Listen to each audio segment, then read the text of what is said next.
Vriende en familie, ek het die afgelope tyd die groot voorreg gehad om weer soms 'n bietjie 'n paar van Paulus se briewe te lees en een van die briewe wat hy in Romeine skryf, hoofstukke wat hy in Romeine skryf, het my geweldig baie laat dink aan die hele konteks waarbinne sy se familie homself op die oomblik bevind. Dit gaan oor die werklikheid van dat die hele skepping sug.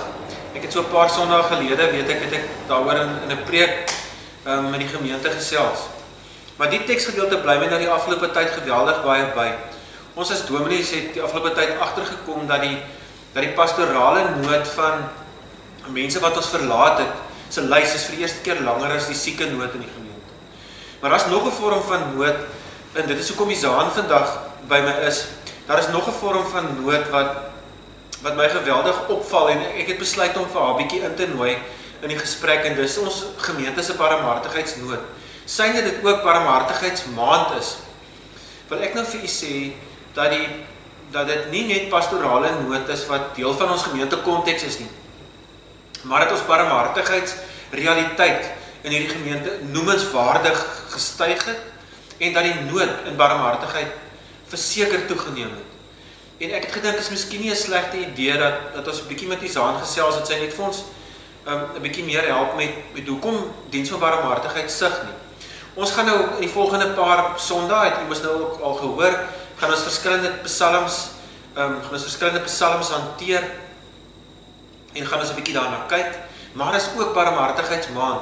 So ons wil vra dat u dan spesifiek ook 'n bietjie sal kyk na die sosiale media. Ons gaan aan die einde van my en Isaan se gesprek 'n bietjie meer dan daaroor sê. Isaan, help gou vir ons, het ek rede om hierdie teksgedeelte nie te letterlik op te neem nie?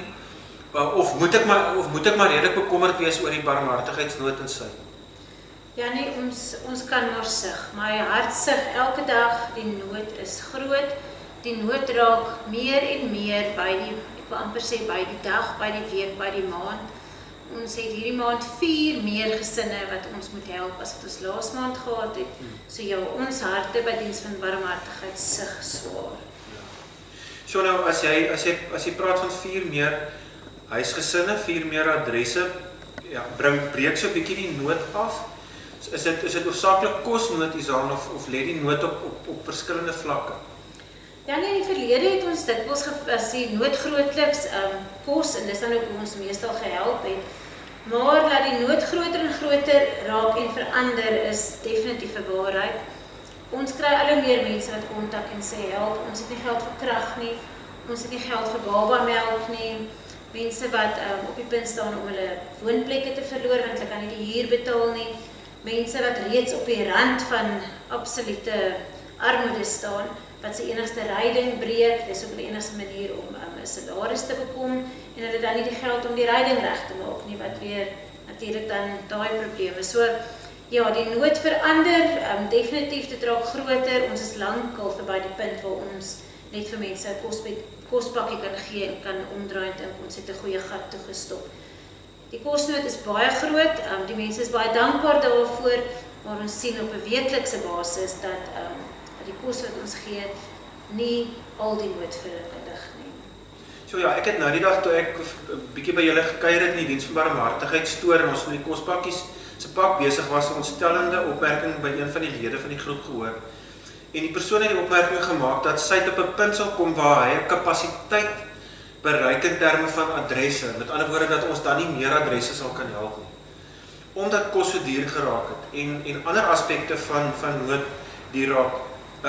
Ons het die werklikheid van krag genoem. Ek bedoel, as ek deesdae my krag insleutel, is dit asof ek kan sien hoe loop die krag af. En dis nie dat enige van ons gesinslede nie spaarsamig of krag en ligte onnodig aanlos nie. Maar krag is net eenvoudig verskriklik duur. Ek wil nou nie eens van petrol praat nie, want ons het gemeentelede wat koerante aflewer, ons het gemeentelede wat van punt A na punt B toe moet kom om hulle werk te verrig. Ek dink ons moet 'n bietjie konkreet begin dink, Isaan, en byvoorbeeld na projek 1 oor 'n projek 1 net 'n bietjie gesels. Ons mense het nou al in die verlede baie mooi saamgewerk as dit by die kosnood kom, want hoe meer skenkings ons ontvang rondom kos, hoe meer kan ons dalk op 'n ander vlak hier en daar help.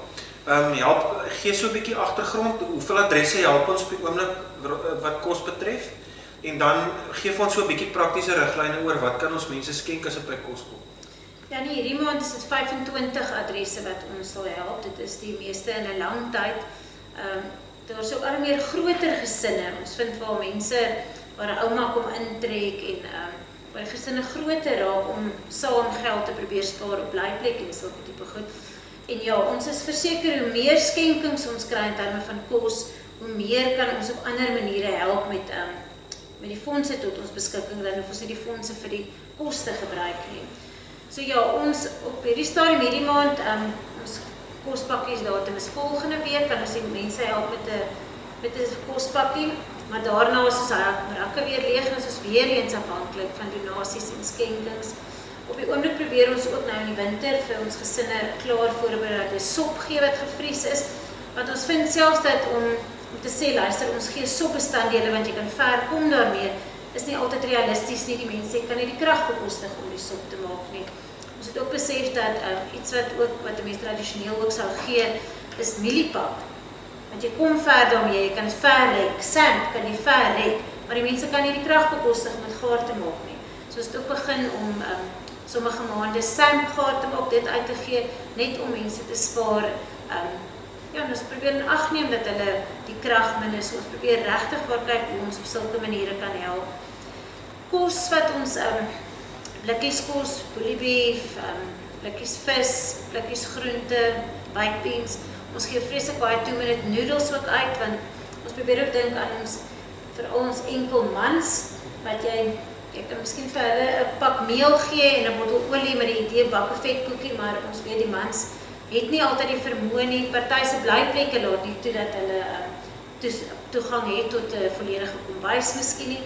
So dis ook iets om in ag te neem. So ja, ons enkel manne kry nog op baie 2-minute noodles byvoorbeeld, maar ja, ons moet al sulke goed in ag neem. Ons probeer ook ontbytpap gee, ons probeer ook waar ons weet ons kinders in die gesinne, probeer ons dan ook ietsie gee wat op die skooltoebroodjies kan gaan, soos peanut butter en 'n bietjie stroop of konfyt.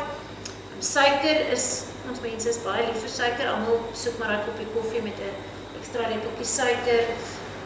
Rys is ook 'n item wat in die verlede gegee is, maar wat duur geraak het, dat ons al hoe minder kan gee. Maar ja, ons probeer gaatjies toestop, toiletware, die basiese seep, tandepasta, is iets wat ons ook probeer gee, veral in hierdie tyd waar dit so nodig is dat ons hande was. Ons probeer ook, ons kry soms skenkings van maskers, probeer ons gesinne help, want ons sien soms dat die mense hier aankom, hulle het nie altyd waspoeier nie, hulle het nie toegang tot 'n wasmasjien nie, die maskers raak vuil, so ons probeer ook op daai manier help. So ons probeer regtig waar op baie praktiese maniere ons gesinne help, en nie net vir hulle 'n sakkie kos in die hand stop. Ons probeer regtig dink oor dit wat ons in daai sakkie sit, is dit vir daardie spesifieke gesin? Gaan hulle dit kan gebruik? Is dit gepas vir die baie spesifieke gesin? En ja, ons deesdae probeer ek ook as ek ou huisgenoot en so in die hande kry, inglip om daarom net so 'n bietjie van 'n glimlag op gesigte te sit. Die mense kan nie ietsie bekostig om te lees soos 'n huisgenoot nie. Onlangs vir 'n gesin 1 of 2 puzzles gegee, toe ek hoor hulle is nie vir puzzlebou en die ma kan nie uitgepraat raak oor haar puzzles wat sy bou nie. So ons probeer ook om buiten vir die kosnood en die krag en die fisiese nood, probeer ons ook om daarom 'n bietjie van 'n glimlag en menslikheid daarin te sit. It's amazing werk wat gedoen word. Isaan, en ek dink jy gee vir ons nou 'n baie mooi teleskoop in dit wat diens van barmhartigheid doen. Janie de Tooy sing in een van sy liedjies, eenvoud is die vreugde van die lewe. Dis dankbaar eet aan elke skewe snytjie brood wat liefde is. Ek sal die liedjie altyd onthou, want dit help vir my om regtig op 'n nuwe manier weer dankbaar te wees en ook nie te kyk na nie dit wat ek geniet nie, maar ook dit wat die bediening in Kuilsrivier Suid, die diens van barmhartigheidsbediening op hierdie stadium op 'n baie spesifieke manier geïntegreerd en in detail doen. Soos jy sê, om eintlik maar die totale mens te help om weer regop te loop en weer nuwe moed te hê vir die dag van môre. Ons moet 'n bietjie prakties dink hoe ons kan gee. Ons weet almal ons is nou in 'n digitale tyd, maar ons kerk-eredienste het weer begin. So ons het maniere hoe ons prakties kan gee. Kan jy dink aan maniere hoe lidmate skenkings kan maak? Ek weet daar was op 'n stadium 'n lekker groot trolly wat ons in die kerk gesit het, wat ons weer daar gaan plaas, benewens ons mandjies wat Henry het en Andrei vir ons gereeld nou plaas ook in hulle koffiewinkel, sodat as mense kan inkom en hulle wil in die week skenkings maak, dat hulle dit kan doen, wat 'n baie oulike idee is. So ja, jy enige gedagtes daar rondom, praktiese idees en gedagtes? Ja nee, ons gaan weer die winkeltrollie in die kerk sit en ons sal ook probeer om weekliks ons lysie uit te gee waarop ons behoeftes is, dat mense kan sien, dat kan die lysie sommer in die handsak gooi en by die winkel vinnig kyk en loer wat ons nodig het. In Cup of Life hier agter jou Jannie, het ons ou boeke, baie resepteboeke ook en mense hulle is baie welkom om te kom loer, 'n boek te neem, al wat ons vra is los vir ons 'n blikkie of 'n pakkie suiker of 'n ietsie op ons lys. So ja, nou het sosiale media dop waar ons sal ook ons lysie vir ons wenslysie sal plaas. En Jannie, ek moet sê ons gemeente is ek haal my hoed vir hulle af. Ek het so 'n week wat terug het ek net het ons op die WhatsApp groepie uitgestuur, ons het daar stadium behoefte gehad aan gasbottels en 'n stoofie vir iemand en ek dink ons het ook 'n laken gesoek, 'n matrasbeskermer vir iemand. Ek moet vir jou sê, daai boodskap het die aand uitgegaan, die volgende oggend 7:00 toe het ons alles wat ons nodig het en ek is daarna steeds oorval deur mense wat wou help. So ek wil vir ons gemeente hande klap en sê julle is definitief mense wat omgee. So hou sosiale media dop, ons sal aanhou om waar ons spesifieke behoeftes van families is, dan sal ons dit daar opplaas en ja, dan kan julle my kontak en bydra. Dit is vir my altyd kosbaar dat die bediening, in al die jare wat ek as voogd, dominee voogd by die bediening betrokke was, hulle altyd ons families beskerm het en die identiteit anoniem gehou het. En as jy 'n adres is wat deur ons gehelp word, deur die gemeente gehelp word, kan jy verseker weet dat ons dit so sal bly hanteer. Dat ons nie enigstens iets bekend sal maak wat jou sal blootstel nie. En ons hanteer dus alle adresse en alle families diensooreenkomstig. En sal ook as ons enige nood bekend maak op 'n anonieme manier daarmee omgaan. Omdat ons glo die Here het ons ook op so 'n manier gesensiteer om mense dan te help om nood meer spesifiek raak te sien en te verstaan. Is ek reg? Dis doodreg Jannie, dit is vir ons baie belangrik. Dit voel soms snaaks want ons adresse het nommers. So ons praat in nommers as ons daar agter werk. Maar dit is maar net om ons mense te beskerm. Ons is baie lief vir elkeen van ons nommers. Die tannies wat saam met my werk, ken hierdie mense deur en deur. Hulle weet presies wie het wat nodig en ek staan stom geslaan meeste van die tyd oor hoe lief hulle vir die mense het, met watter deernis hulle van hulle praat en hoe goed hulle ken, hulle spesifieke behoeftes en dis altyd in iemand se sakkie, hierdie een hou van 'n ekstra bietjie koffie, hierdie een hou van hierdie koekies en hulle sal altyd probeer om daai ietsie spesiaals in die sakkies in te glip en ja, so dit wys ons gee om en ons gee om vir die mense. Hulle is nie net nommers nie, al moet ons ongelukkig na hulle verwys in terme van nommers. Ja, goed. Wonderlik. Ek gaan ons gesprek vandag afsluit met 'n seënbede vir diens van barmhartigheid. Maar ook 'n seënbede vir die mense wat sug in Suid. En mag hierdie seënbede vir u laat ervaar en beleef dat die Here saam met ons sug en dat hy ons raak sien in ons diepste versigtiging. Is dit reg met jou so? Dankie. Hemelse Vader, as ons vanaand in 'n kort seënbede afsluit, sê ons dankie dat niks ons van u liefde kan skei nie. Dit is waarmee hierdie hoofstuk 8 van Romeine afsluit. Geen lyding, geen nood, geen swaar, geen benoudheid kan ons van u liefde skei.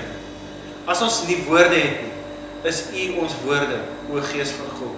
As ons nie krag het nie, is u ons krag, o Vader. En as ons voel ons word verlaat en daar's nie liefde om ons nie, is die Here se liefdesarms om ons geslaan.